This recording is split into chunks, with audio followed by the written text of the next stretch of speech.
नमस्कार, स्वागत है आपका कमोडिटी सुपरफास्ट में। अब फटाफट से 5 बड़ी खबरें ले लेते हैं कि कमोडिटी मार्केट में अभी क्या कुछ हलचल हो रहा है।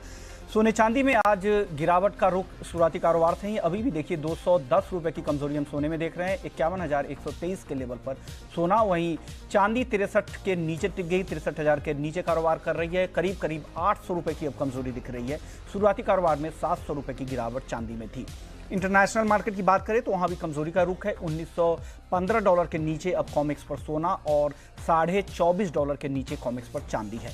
दूसरी खबर क्रूड को लेकर है। क्रूड में भी अब धीरे धीरे खरीदारी लौट रही है। शुरुआती कारोबार में हमने हल्की कमजोरी देखा था और अब देखिए 2960 के आसपास एमसीएक्स क्रूड और ब्रेंट अब धीरे धीरे $42 के ऊपर पहुंच गया। आधे % से ज्यादा की तेजी ब्रेंट में और WTI क्रूड $40 के ऊपर कारोबार कर रहे हैं, यानी अब धीरे धीरे हल्की खरीदारी क्रूड कीमतों में लौट रही है। तीसरी खबर है बेस मेटल्स को लेकर, जहां पर दबाव दिख रहा है। पहले निकल में ज्यादा गिरावट थी, अब जिंक भी गिरावट दिखाता जा रहा है। जिंक भी अब 200 के करीब आसपास फिसल गया है। करीब करीब 1% की गिरावट यहां पर है। आधे से पौना % की गिरावट निकल में है। वहीं लेड, एल्यूमिनियम और कॉपर यहां पर भी कमजोरी के साथ ही कारोबार हो रहा है। चौथी खबर ग्वार को लेकर है, जहां पर जबरदस्त रफ्तार के मूड में है ग्वार कल से ही। कल हमने देखा ग्वारगम 4% और ग्वार से 3% की तेजी के साथ बंद हुआ था और आज देखिए 4,300 रुपए के ऊपर चला गया है ग्वार सीड और ग्वारगम का वायदा देखिए 6522 रुपए के आसपास। करीब करीब 2.5% की तेजी आज भी ग्वारगम में है। उत्पादन कम होने की खबर आ रही है, उसका फायदा ग्वार की कीमतों को मिल रहा है। पांचवी और आखिरी खबर है सरसों वायदा को लेकर, जहां पर लगातार तेजी का मोमेंटम बना हुआ है। बीच में भले ही हल्के फुल्के करेक्शन आते हैं, लेकिन तेजी का जो ट्रेंड है वो अभी भी इंटैक्ट है। आज देखिए 5,713 के आसपास फिलहाल मस्टर्ड का वायदा ट्रेड कर रहा है NCDX पर। नवंबर का ये वायदा है। करीब करीब आधे % की तेजी यहाँ पर दिख रही है। 3 महीने की बात करें तो 18%, 6 महीने में 36% की मजबूती हम सरसों के वायदा में देख चुके हैं। मजबूत घरेलू मांग और उत्पादन भी इस साल कम रहने का अनुमान है और जो नई फसल का आने का वक्त है अभी 6 से 7 महीने का वक्त है। गर्मी के समय में अप्रैल मई में नई अराइवल शुरू होगी, तब तक यानी लंबा वक्त है। तो लग रहा है कि स्टॉक कम हो जाएंगे और सरसों की एक्सपोर्ट डिमांड भी आ रही है। इन सब का फायदा सरसों की कीमतों को मिल रहा है। चलिए 5 बड़ी खबरों के बाद अब बात कर लेते हैं 5 आज के बड़े टॉप कॉल्स कौन से हैं जहां पे आज कमाई के मौके दिख रहे हैं। ये बताने के लिए हमारे साथ है मोतीलाल ओसवाल के जिगर धर्मशी। जिगर, स्वागत है आपका। सबसे पहले गोल्ड में ही बता दीजिए, आज गिरावट का रुख है, क्या करें? इस गिरावट में खरीदें या अभी और 51 के नीचे आने दें? जी, हमने देखा है कि ऊपरी स्तरों से गोल्ड और सिल्वर दोनों में ही एक प्रॉफिट बुकिंग का मूव देखा है और उसका एक मेजर रीजन है कि यूएस की तरफ से जो स्टिमुलस को लेके काफी देरी हो रही है, तो काफी अनसर्टेनिटी क्रिएट हो रही है और उसके सामने हमने देखा कि यूएस डॉलर में काफी तेजी है और उसके सामने गोल्ड और सिल्वर में प्रॉफिट बुकिंग आता हुआ दिखा है।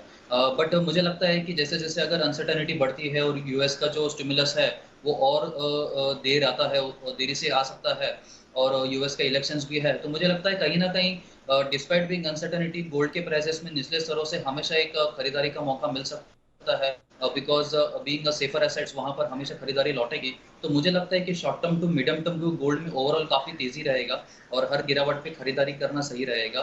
तो आज के सेशन में भी अगर 50,900 तक के लेवल्स मिलते हैं, हल्की सी प्रॉफिट बुकिंग अगर और आती है और 50,900 तक के लेवल्स आते हैं, तो वो एक बेटर लेवल रहेगा इंट्राडे के लिए खरीदारी करने के लिए। 50,700 के करीब का स्टॉप लॉस लगाना होगा और ऊपरी स्तरों पर दोबारा से 51,300 से 51,400 के लेवल्स आते हुए दिख सकते हैं। यानी जो ये गिरावट आई है इसमें खरीदारी करके चल सकते हैं इंट्राडे के लिए। साथ ही शॉर्ट टर्म और मीडियम टर्म में भी हर गिरावट पर खरीदारी की राय दे रहे हैं। अगर आज इंट्राडे के लिए खरीदना है तो 51,400 का टारगेट रखें, 50,900 पर एंट्री करें। सर, चांदी को लेकर क्या चांदी में भी गिरावट पर खरीद कर ही चले? जी हाँ, हमने देखा है कि कल के दिन में भी चांदी में एक 64,000 के ऊपर का लेवल्स हमने देखे थे, बट वहां से अब काफी अच्छी प्रॉफिट बुकिंग आती हुई देखी है। बट जैसे मैंने बताया कि मेजर कंसर्न्स अभी भी सपोर्टिव है। हालांकि आज सिल्वर में बेस मेटल्स की वजह से भी थोड़ा दबाव दिख रहा है, बट मुझे लगता है कि इवनिंग सेशन में ये जो खरीदारी है और जो सुबह से प्राइसेस नीचे है, तो मुझे लगता है एक शॉर्ट कवरिंग जरूर आ सकती है सिल्वर में भी। तो सिल्वर में भी बिल्कुल ही इंट्राडे के लिए का खरीदारी का मौका रहेगा। 62,500 के करीब खरीदारी करना सही रहेगा। 62,000 का स्टॉप लॉस लगाना होगा और 63,300 से लेकर 63,500 के लेवल्स आते हुए दिख सकते हैं। ओके, यानी चांदी में यहाँ से 350 रुपए की गिरावट आए तो खरीद सकते हैं बाई ऑन डिप्स की रणनीति के साथ यहाँ पे आपको खरीदारी करनी है। 62,500 के लेवल पे 63,500 का टारगेट रखना है। सर, क्रूड बहुत ही टाइट रेंज में काफ़ी समय से है, क्या करना चाहिए? इस रेंज का कैसे फ़ायदा उठाए, आज कैसे ट्रेड करें? जी हाँ, हमने देखा है तकरीबन पिछले 6 हफ्तों से जो क्रूड है वो बिल्कुल ही एक रेंज बाउंड मोमेंटम में ट्रेड करता हुआ दिख रहा है। ऊपरी स्तरों पर देखें तो 3050 से 3100 का लेवल है और डाउन साइड में 2870 से 2850 यही एक रेंज क्रूड में बनी हुई है। बट अब मुझे लगता है कि क्रूड में अब यहाँ से एक करेक्शन का मौका देखना चाहिए, एक सेलिंग का मौका मिल सकता है। और हम देख रहे हैं कि कल भी गैसोलीन की इन्वेंटरीज एक्सपेक्टेशन से काफ़ी ज़्यादा बढ़ के आई थी, तो उसके बाद क्रूड के प्राइसेस में हमने कल रात को भी काफ़ी अच्छा करेक्शन देखा था। आज हालांकि थोड़ी रिकवरी ज़रूर है, बट मेजर ट्रेंड मुझे लगता है क्रूड के लिए अभी भी नेगेटिव है। तो हल्की सी भी अगर और अपसाइड आती है तो वहाँ पर एक सेलिंग का मौका ज़रूर मिल सकता है क्रूड में। तो 3000 के लेवल्स अच्छे रहेंगे सेलिंग के लिए। 3060 का स्टॉप लॉस लगाना होगा और 2900 के टारगेट्स आप इंट्राडे के सेशन में आते हुए दिख सकते हैं। यानी क्रूड को बेचकर ही चले, 3,000 का लेवल जहां भी दिखे यहाँ से 32 रुपये ऊपर आप इसे बेचे और 2,900 के टारगेट के लिए। सर, कॉपर में क्या करना चाहिए? कॉपर में भी आज कमजोरी का ही रुख है। जी हाँ, हमने देखा है कि बेस मेटल्स में कल कॉपर में काफ़ी अच्छा हाई मारा था, 540 के ऊपर भी गया था। बट जैसे हम देख रहे हैं कि स्टिमुलस के आने में काफ़ी ज़्यादा अनसर्टेनिटी क्रिएट हो रही है, तो जो रिस्क सेंटिमेंट इंप्रूव होता हुआ था वो वापस से फेड होता हुआ दिख रहा है और उस वजह से जो रिस्क एसेट्स है जैसे कि बेस मेटल्स वहाँ पर काफ़ी ज़्यादा दबाव आता हुआ दिख रहा है। तो मुझे लगता है कि आज के सेशन में बेस मेटल्स में खास करके कॉपर, जिंक में काफ़ी एक दबाव का कारोबार बना हुआ रह सकता है। तो आज शाम के सेशन में अगर देखना है तो कॉपर में 535 का लेवल मिलता है, तो वहाँ पर काफ़ी अच्छा बिकवाली का मौका मिल सकता है। 538 स्टॉप लॉस लगाना होगा और 528 तक के टारगेट्स आते हुए दिख सकते हैं।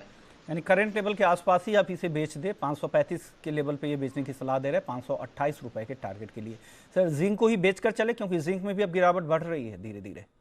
जी हाँ, जिंक में भी मुझे लगता है कि इंट्राडे पर्सपेक्टिव से सेलिंग में ही रहना चाहिए। 204 के करीब का मौका मिलता है तो वहां पर अच्छी सेलिंग का लेवल रहेगा। 205.50 का स्टॉप लॉस लगाना होगा और 201 तक के टारगेट्स आज शाम में आते हुए दिख सकते हैं। यानी करंट लेवल जो अभी गिरावट बढ़ रही है, इसमें आप बेचकर ही चले, ट्रेंड निगेटिव ही है और 201 के टारगेट के लिए नीचे की तरफ इंतजार कर सकते हैं इंट्राडे में।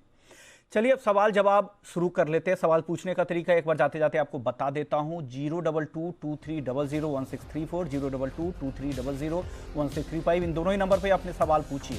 पहले कॉलर भी इस बीच आ गए हैं। चौथा राम है जोधपुर से। चौथा राम जी, पूछिए क्या सवाल है। साहब नमस्कार। नमस्कार, पूछिए। साहब, गवार गम और चीनी पे 1 घंटे के लिए क्या करना चाहिए और कल क्या होगा दोनों में?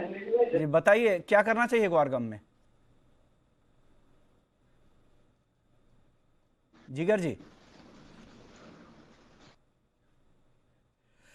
चलिए जिगर जी से बात करेंगे, लेकिन ग्वार सीड और ग्वारगम के फंडामेंटल्स के बारे में आपको सबसे पहले बता दूं कि इस बार की जो खबर आ रही है कि स्टॉक्स कम होने की खबर आ रही है और उत्पादन भी कम होने की संभावना जताई जा रही है।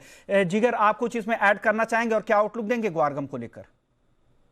जी, ग्वारगम और ग्वारसीड में दोनों ही भी मुझे लगता है कि शॉर्ट टर्म के लिए तेजी का कारोबार होता हुआ दिखेगा और 6650 से 6700 तक के लेवल्स आते हुए दिख सकते हैं वेरी शॉर्ट टर्म में और 6300 वेरी इमीडिएटली काफी अच्छा सपोर्ट्स है। तो मुझे लगता है कि ओवरऑल तेजी का रुख रहेगा ग्वारगम में और तेजी बाइंग करके ही चलना चाहिए 67 से 6750 के टारगेट के लिए।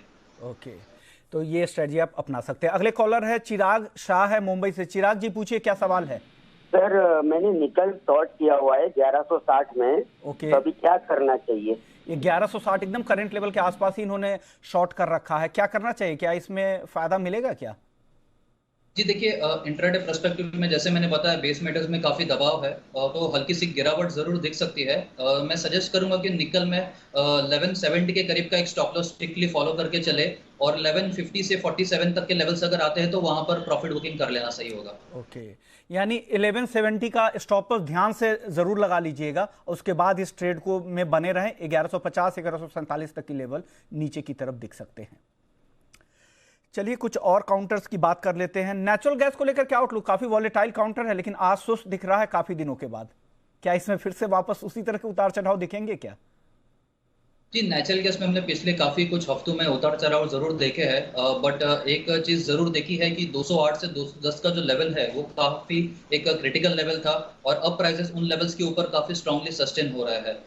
तो मुझे लगता है कि short term to medium term में जब तक इन लेवल्स के ऊपर प्राइसेस ट्रेड करते हुए रहेंगे तो जो ओवरऑल बायस रहेगा वो साइडवेज टू पॉजिटिव का रहेगा और 230 से 235 तक के भी लेवल्स आते हुए दिख सकते हैं। तो ट्रेडर्स के लिए सजेस्ट करूंगा कि अगर हल्की सी भी गिरावट आती है तकरीबन 215 से 18 के रेंज में तो एक खरीदारी करने का सही मौका रहेगा उस लेवल से। यानी हल्की गिरावट पर खरीदारी का मौका ढूंढ सकते हैं, हालांकि बहुत ही रिस्की ट्रेड है, तो अगर नहीं करे तो ज्यादा बेहतर है नेचुरल गैस में। पदम है अगले कॉलर, पूछिए सवाल क्या है आपका पदम जी? भाई सर चना में भाई चने में? हाँ चना में भाई सेल। जिगर जी चने में बाई और या सेल क्या करे करंट लेवल पर? देखिए चना में हमने देखा है कि ऊपरी स्तरों से काफी अच्छी प्रॉफिट बुकिंग आई है। मुझे लगता है कि ये डाउनसाइड का मोमेंटम और कंटिन्यू कर सकता है। चाहे में सेलिंग का व्यू रहेगा। 54.25 एक स्ट्रॉन्ग रेजिस्टेंस एरिया है, जब तक इन लेवल्स के नीचे है प्राइसेस थोड़ा करेक्शन में ही रहेगा और 5150 से लेके 5120 तक के लेवल्स आते हुए दिख सकते हैं। तो शॉर्ट टर्म में एक सेलिंग का बायस रहेगा चना के लिए। यानी शॉर्ट टर्म में आप सेल करके ही चले 5150 के टारगेट के लिए, ये ध्यान रखिएगा। ये शॉर्ट टर्म का व्यू है, लॉन्ग टर्म का नहीं है। लॉन्ग टर्म में हो सकता है कि वापस से तेजी आ जाए। अगले कॉलर है महेंद्र है राजस्थान से। महेंद्र जी पूछिए क्या सवाल है? हाँ नमस्कार, मेरा सर सवाल जीरे पे है। महीना भर में जीरा सर आगे क्या लग रहा है, कितनी तेजी आ सकती है? महीने भर में जीरे में जिगर क्या लग रहा है, कितनी तेजी आ सकती है? जीरा में अच्छी थोड़ी तेजी आती हुई दिख रही है हमको, बट मैं जीरा में बहुत ज्यादा बुलिश नहीं हूँ। मुझे लगता है कि जीरा की जो तेजी है एक इमीडिएट हर्डल अगर जो टेक्निकल बायस में देख रहा हूँ तो 14,550 ये एक लेवल से जहां पर प्राइसेस थोड़ा रेजिस्टेंस फेस कर सकता है। तो एटलीस्ट इनिशियल बायस वहां तक आ सकता है। अगर 14,550 का लेवल्स अगर ब्रेक हो जाता है तो और फर्दर तेजी कंटिन्यू हो सकती है। और डाउनसाइड में जो सपोर्ट है 13,800 के लेवल्स है, तो मुझे लगता है 13,800 काफी कंफर्टेबल सपोर्ट्स है और शॉर्ट टर्म में बायस तेजी है तो 550 के ब्रेकआउट के लिए वेट करना सही होगा। ओके, यानी शॉर्ट टर्म में तेजी की उम्मीद है। 13,700 अहम सपोर्ट लेवल है, तो उसके आसपास का स्टॉप लॉस रखिए अगर ट्रेडर हैं तो। चलिए वक्त हो गया है कमोडिटी सुपरफास्ट को यहीं समेटना।